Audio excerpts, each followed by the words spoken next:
Ministries, departments, and agencies in Nigeria have been tasked to deliver, as President Tinubu, during his New Year message, assured Nigerians that he will develop various infrastructure in order to reposition the economy and turn around the fortunes of our nation. However, the Manufacturers Association of Nigeria has stated that 2024 may not be a good year for the Nigerian manufacturing industry, at least not in the first half of the year. The declaration was contained in MAN's Manufacturing Sector Outlook for 2024, which was released on Tuesday by MAN's Director General, Mr. Segun Ajayi-Kadiri. It pleaded with the government to recognize manufacturing as a key driver of sustained economic growth in the country and to give the sector the priority that it deserved. According to Ajayi-Kadiri, and I quote, average capacity utilization will still hover around the 50% threshold as the FX-related challenges and high inflation rate limiting manufacturing performance may linger until mid-year, end of quote. MAN also advised the CBN to mobilize commercial banks to intentionally provide long-term single-digit interest loans to the manufacturing sector to fast-track the actualization of a $1 trillion economy. Joining us on the morning show to discuss this latest statement from the Manufacturers Association of Nigeria is Muda Yusuf, Chief Executive Officer, Center for the Promotion of Private Enterprise. Good morning, Mr. Yusuf, and welcome to the morning show. Good morning, Ayo. Good morning, Dr. Abati, and good morning, Rufai. Good morning, everyone. Happy New Year, sir. Bless you, sir. Well, Dr. Yusuf, it's good that I found you at last. I was looking for you on Sunday to come and assist us with a review of the budget, but I was told you were busy with end of the year jollification. But that is over. You are here now. So it's good to see you. Happy New Year. Thank you. It's a pleasure to be here. So I hope you also Same talk to you, at length about the budget, because the budget is still fresh. But as part of the fallout, we've been told by first Dr. Dele Shubawale of Vanguard, who did an analysis of the outlook for 2024, saying that, in fact, 2024 is going to be the toughest year and that it will be a bad year for manufacturing in Nigeria. And he was reviewing some of the benchmarks in the 2024 budget. Now, the Manufacturers Association of Nigeria, after his own piece, has also come forward to say that this may not be a very good year for manufacturing. Now, what do you think in terms of the economic outlook for 2024 and how entrepreneurship could be affected positively or negatively? Yeah, thank you very much. I believe that 2023, of course, as you all know, was very difficult. But 2024 is not likely to be as difficult as 2023. I say this because in 2023, we had two major transitions, if I may put it that way. We had a political transition, which has to do with elections and all of that, which came with, its own issues, which impacted the economy, especially around uncertainty and the rest of that. And of course, we had the terrible Naira redesign policy, which practically messed up the first quarter, going even to the second quarter of 2023.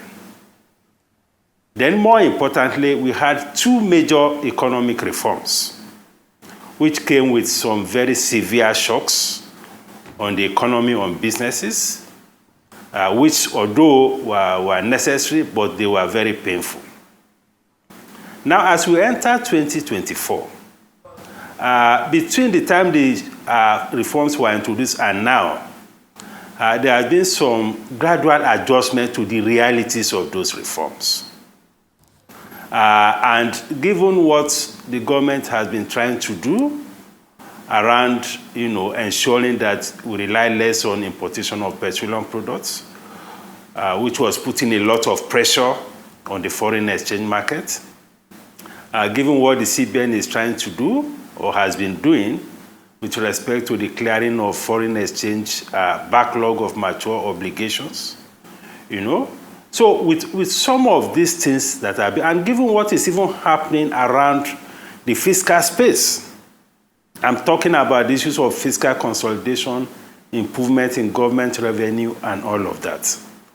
So if you take all of these things together, we are not likely to experience the kind of shocks we experienced in 2023, because we are not likely to witness any major policy changes. If anything, the whole idea now is to how to stabilize on those reforms and how to also scale up government revenue. So I don't share the view that 2024 will be worse than 2023. Of course, those challenges will persist, especially for manufacturing. Challenges around foreign exchange, particularly for manufacturing businesses and even other businesses that have high foreign exchange exposure. Because the shocks that we're experiencing in the economy today is largely a function of how businesses are exposed to foreign exchange. The higher your exposure, the higher the challenges, the higher the shocks. Of course, you also have the issue of high energy costs. The higher your exposure to energy consumption, the higher the challenges. So again, the shocks and challenges vary from sector to sector. Sectors that have very high local content or sectors that are backward integrating substantially are not likely to feel the shocks as much as sectors that are highly import dependent. So these are the variables that will shape the economic environment, but I believe that 2024 should be better than 2023. All right, well, 2023 for the manufacturing industry was a dire year. It was quite a bad year, if I put it that way. And despite your optimism about 2024, this year has opened up with another manufacturing company exiting Nigeria, Jubilee Syringe Manufacturing Company in Akwa Ibom State, which was only launched in 2017 under the Emmanuel Udom administration, has made the very difficult decision to leave. And what they've cited is the difficult business environment, difficult terrain in Nigeria to run or to sustain a manufacturing business. This speaks or perhaps validates the concerns of the Manufacturing Association of Nigeria. Beyond FX pressures, we have other, you've identified some of them this morning. This is following in the heels of Procter & Gamble leaving, GlaxoSmithKline, a number of organizations leaving. What can be done, especially from a government perspective, for 2024, at least to mitigate some of the challenges that have been identified by MAN to ensure that we are able to support manufacturers, small, medium, large manufacturing organizations in Nigeria? Because like you, we want to share your optimism, but the indicators don't look very optimistic. Yes, Ayo, the indicators are not that good. The challenges are there, and I agree with the Manufacturers Association. But I also like to give some context into what you have just narrated. When you are running a business in Nigeria, especially at a time like this, there are multiple challenges. There are challenges that are external to the business. There are challenges that arises as a result of the flexibility of the business model of the enterprise. Of course, headwinds like foreign exchange and all of that, importation, are affecting a lot of manufacturers. Particularly, just as I said, the foreign exchange, which is creating a lot of challenge, because most of these industries are also highly import dependent, which is another major issue with the totality of our industrialization strategy. Because you have an industrial sector that is largely inward-looking. It's not outward-facing. And we had an industrial policy that was, developed within the framework of the capacity of the oil sector to be able to be providing foreign exchange so that you have a very strong currency to support the importation of raw materials. That dynamics has changed significantly. So until we deal with the fundamentals affecting, this cost of operation, particularly foreign exchange, we'll continue to have. The second point is that there's a lot of competition pressure in the environment today. Some of the companies that are leaving also because the heat of competition is enormous. You cited the example of Procter & Gamble. Procter & Gamble, was a major player in the detergent space, in the baby diapers and all of that. Go to any supermarket today. You will see different brands of these products in this same market, and more are still coming. The same thing with detergent. Some of these older companies, their capacity to adjust to the evolutionary processes, the disruption that are happening in the environment, is also contributing to this. So these are some of the things that are contributing. Now, talking about what we can do, the Manufacturers Association had, made some suggestions as to what needs to be done, and I agree with them. But until we deal with the macroeconomic fundamentals, particularly the foreign exchange issues, it may continue to be a bit challenging. But just as I said, steps are being taken to stabilize the foreign exchange. But to the extent that we have any business, not just manufacturing, where the foreign exchange exposure is extremely high, these challenges will last for some time, but it may begin, to get mitigated over time.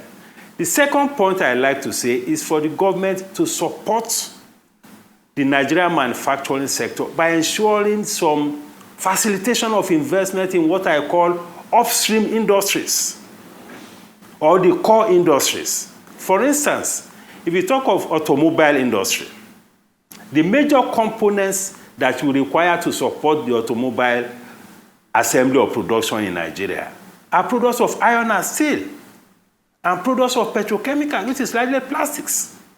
To produce a vehicle, the key components are things that relate to iron and steel and plastics.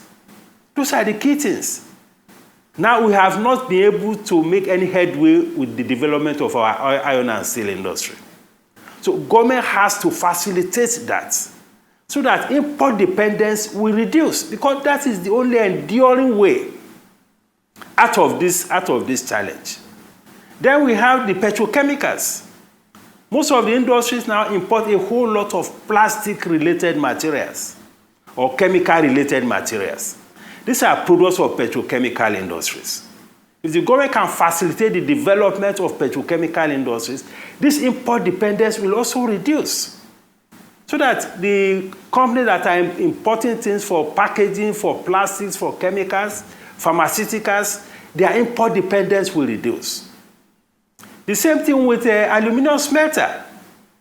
In the Babangida era, there were some attempts to, invest and develop aluminum smelter industry, I think in Akwa Ibom or somewhere. If you had progressed with that, all the cable industries and all of that will be able to source their raw materials from that.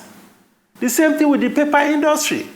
We used to have paper mills, we had the Jepa paper mill, we have the Okuboku. What happened to those? Those are the upstream sector that are supposed to support the paper and publishing industries. So we have to be very, very strategic when it comes to this industrialization in order to have a sustainable manufacturing sector. I think for me, those are the things, but in the short term, we can look at issues of import duty on some of the raw materials that they use. We can look at what we can do about the energy pricing. I listened to your last interview about some of the taxes and levies on the importation of energy products. We can look at that. We can look at issues of taxation and give concessionary taxation to those who are in manufacturing.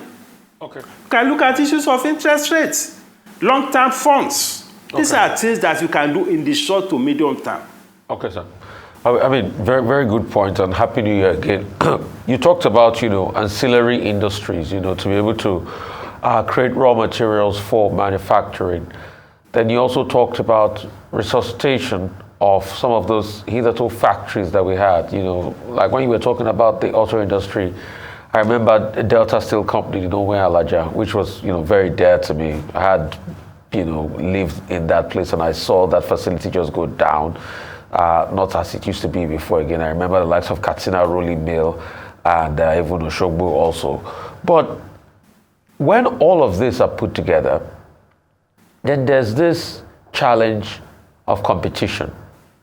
So I get your point when you say Procter & Gamble and the likes are leaving. You also have other products in the market. But the question is, what are the standards of those products? How can we also harness all of this, put up the standard for admirable pricing? And I'm happy that you talked about government coming in. How can we put up the standard and also get it out at good pricing to be able to show a production base for our country?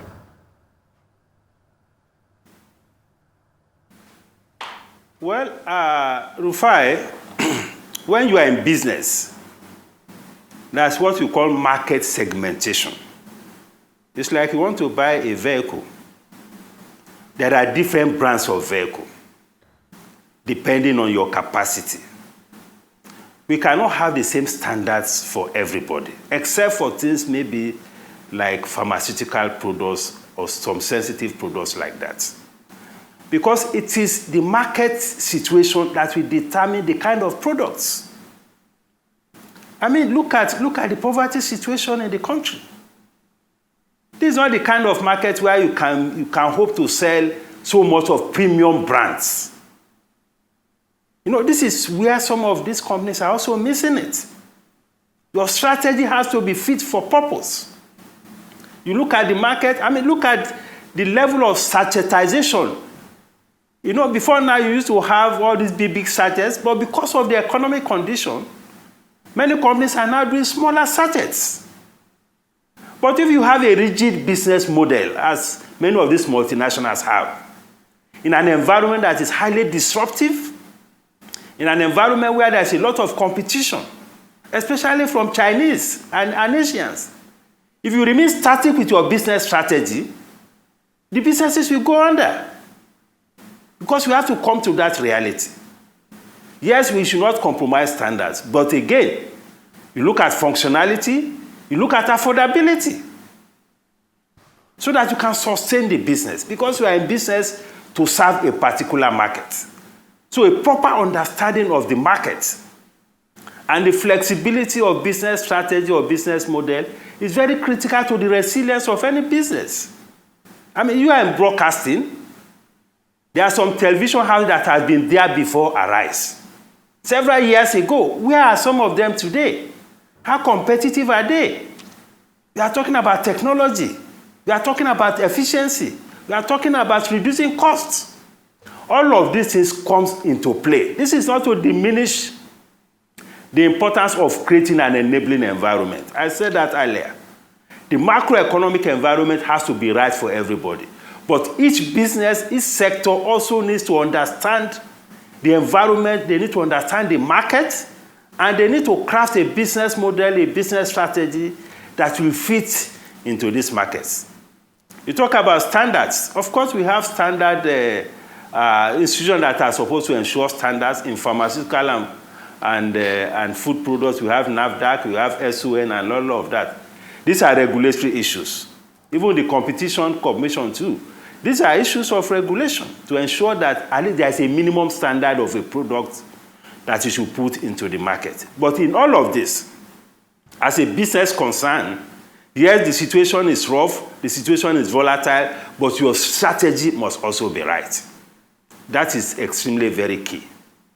Well, Dr. Yusuf, I'm still interested in hearing your review of the 2024 budget as approved by the Senate.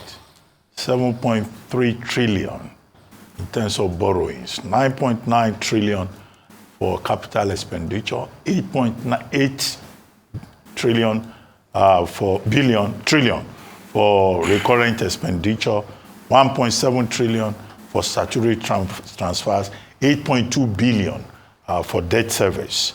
And then, of course, benchmark of crude oil price at 77.96, 800 naira to $1 dollar, and the total of the entire budget, 28.7 billion, resulting from the decision of the lawmakers to increase 28.7 trillion, resulting from the decision of the lawmakers to increase the budget by 1.2 trillion.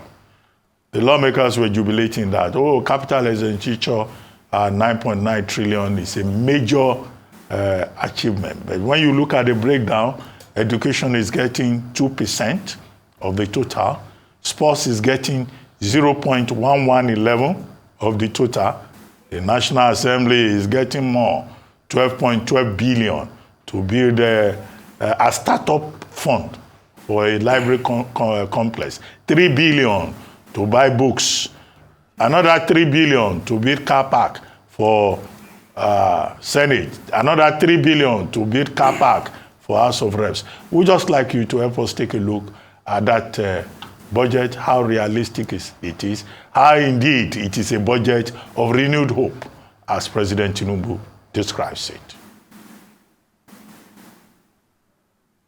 Well, when we talk of budgets, first, I think we need to also manage expectations as far as budgets are concerned. The federal government budget is 28 billion, 28 trillion, slightly above that. The debt service component is 8 trillion. So, in effect, in practical terms, the budget, the amount available for real spending for overhead, for personnel and capital is actually 20 trillion. Because we cannot be relating so much to a debt service component of 8 trillion. So, amount really available is 20 trillion. This is an economy that is about 220 trillion in value. So, when you look at it, the impact we expect of the budget on the economy sometimes is overstated.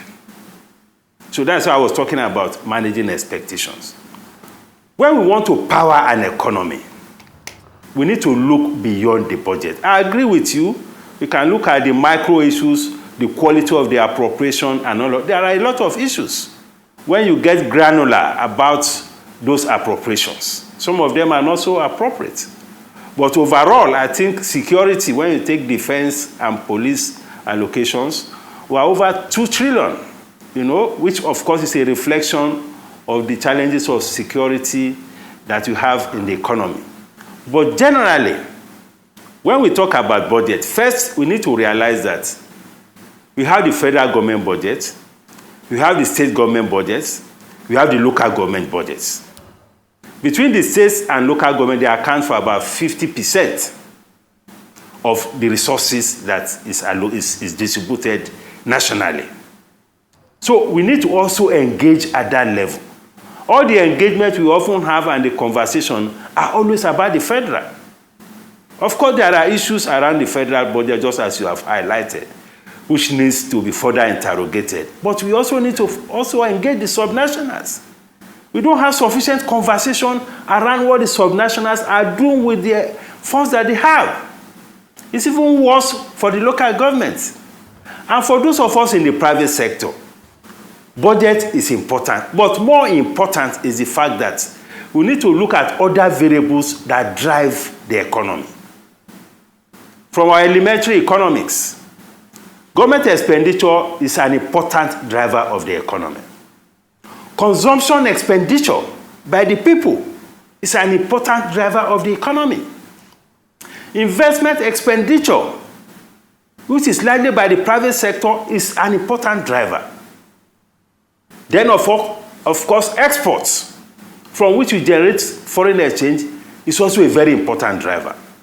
So apart from looking at the government expenditure, we need to look at all these other components that are sometimes even more important than the appropriation that we often focus on.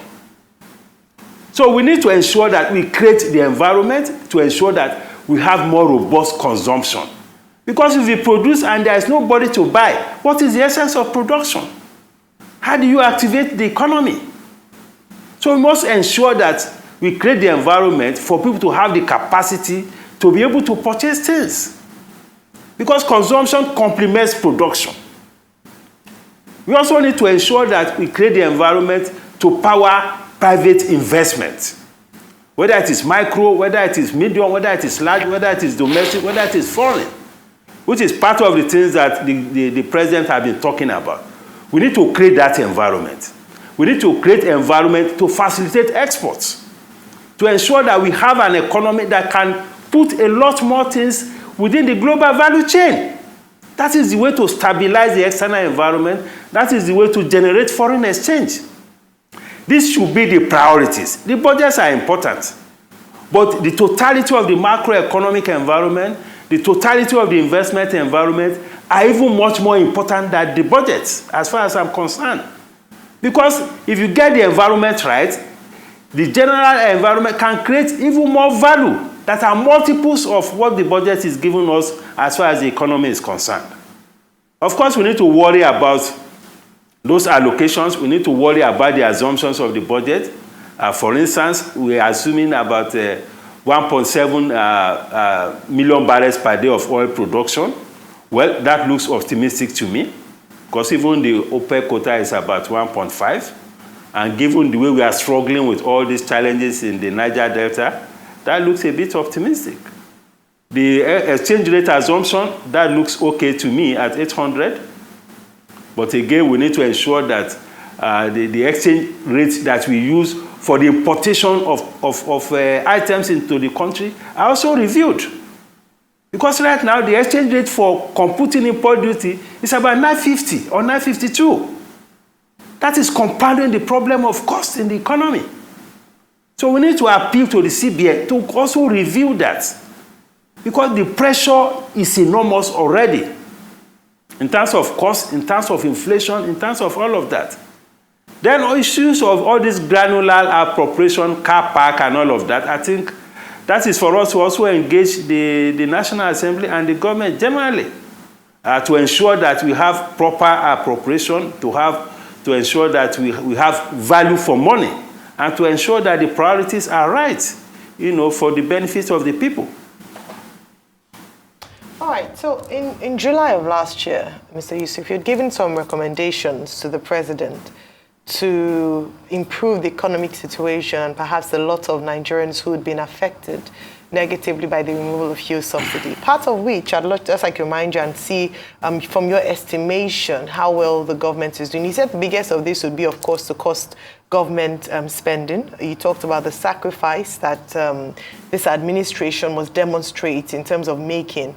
In light of that suggestion, following that, we've had purchases of vehicles at different levels, including to the office of the First Lady, which was highly criticized. We've seen a number of, we've had the COP28 movement with a number of delegates that went abroad, a number of criticisms around that. I'd like to get your take on that, because that was a recommendation to the president, which perhaps wasn't well taken. You also talked about monetary policy measures. You looked at soft loans for small businesses. You'd recommended that. You'd also looked at a competition framework, especially in oil, petroleum product supply chain, highlighting the fact that NNPCL ought not to be the sole importer of petroleum products. As it is, a few months down the line, it's still the case. So that still hasn't been taken on board. And the reason I'm bringing this up is because we have conversations like this where you make, stakeholders like yourselves, analysts, experts like yourselves make excellent contributions. However, those contributions seem only to end on the discussion table. It's not taken forward, because of all the recommendations I've listed, I don't think any of them have been implemented or taken on board, as you mentioned, to move the country forward. What's your assessment of this, and are there any further recommendations based on the fact that the previous ones haven't really been implemented? Well, generally, I think we need to worry about the cost of governance. And I think this is something that is well known to everybody. And we need to see more action on the part of government, to reduce the cost of governance as a principle. And this is something that should cut across the entire spectrum of those who are in government. Whether it is the executive, whether it is the legislature, whether it is the judiciary, whether it is the state government, whether it is the local government, across all of them, there are serious issues around the cost of governance, which covers all those issues that we talked about. Well, we have the National Assembly that is supposed to also have some oversight on all of this. But as citizens, I think what we can continue to do is to continue to demand accountability around the appropriation of state resources at all levels of government.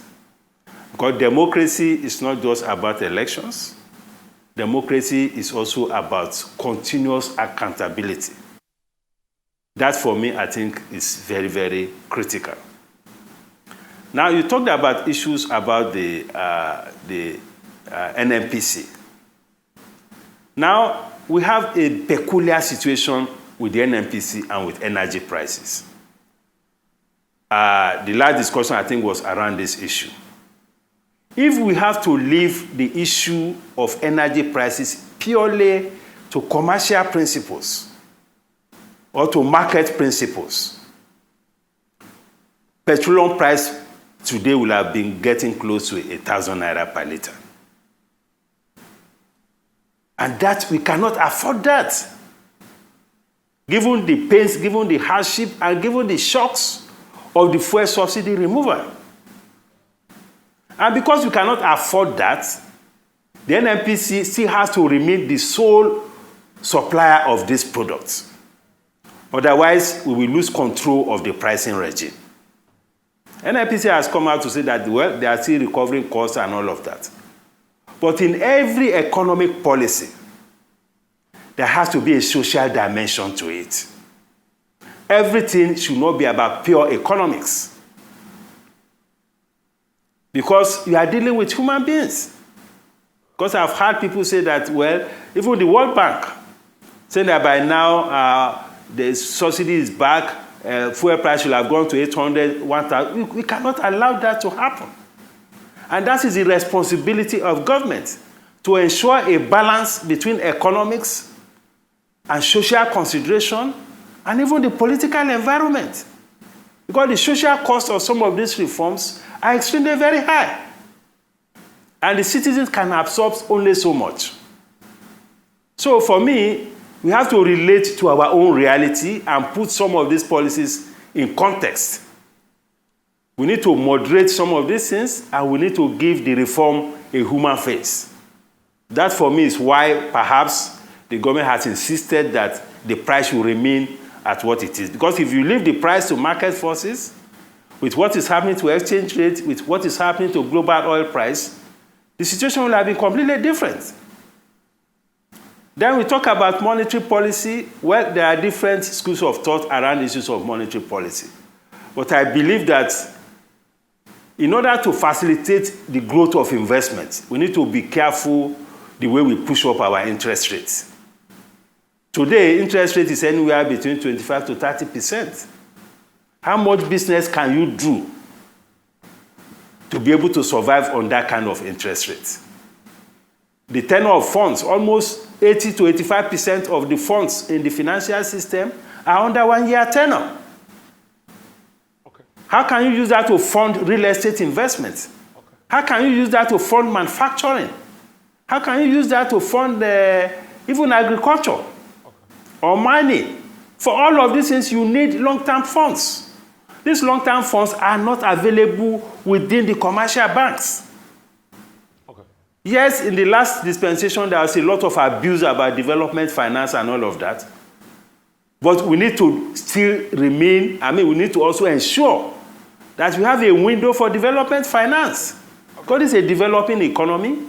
The market cannot support everything. That is why in economics, we have what we call market failure. Okay. Where market is failing, government has to intervene. Okay, Mr.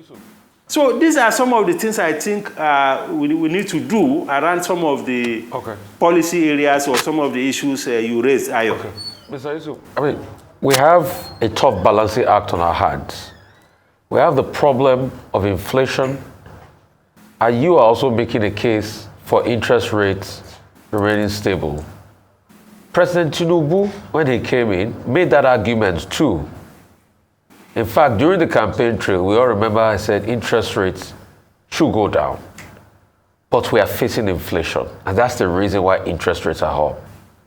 I once told somebody, I think Mr. Tilewa Adebajo, when he was here, and in fact, he refuted. It was like, it's not a textbook analysis when I say, when inflation goes up, interest rates should go up, that it's the right thing to be done. So I'd like to ask your opinion on this dichotomy between interest rates now going up to fight inflation, vis-a-vis interest rates staying down to be able to energize and revitalize the economy. There are many economic theories on it. I'll take you to Turkey. Recep Tayyip Erdogan tried using something of such nature, but it affected him badly and he saw the blowback on inflation. And now he had reversed now to the model of raising interest rates to be able to stem the tide. But also I'd like to extend the conversation by asking you, what are even the trigger points of our inflation in the first place? Is it by raising interest rates that fights them, or solving the legacy issues like insecurity that is hiking the price of food and is making food inflation over 30%? So there's a dichotomy and a conundrum here. Can you help us untangle all of this? You know, under the previous administration or previous regime of the central bank, we have seen a continuous tightening of monetary policy.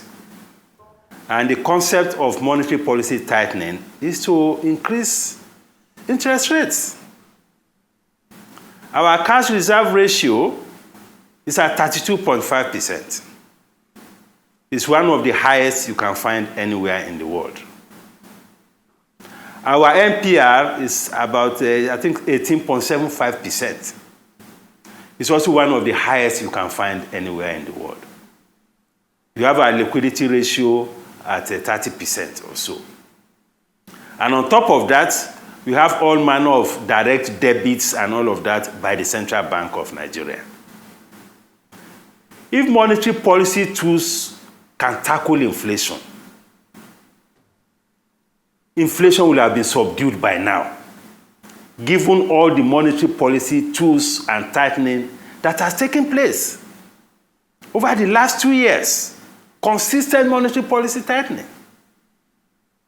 You see, we need to relate to the peculiarities of each economy. This economy is not the type of economy where interest rates can effectively fight inflation.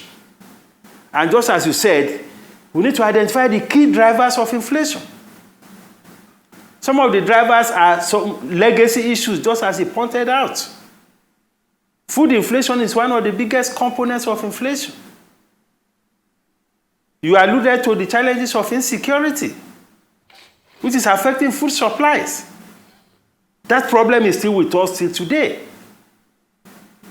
Transportation cost is a factor in inflation. Because all these trucks that are moving goods around, they are riding on diesel. They are being powered by diesel. Diesel has long been deregulated.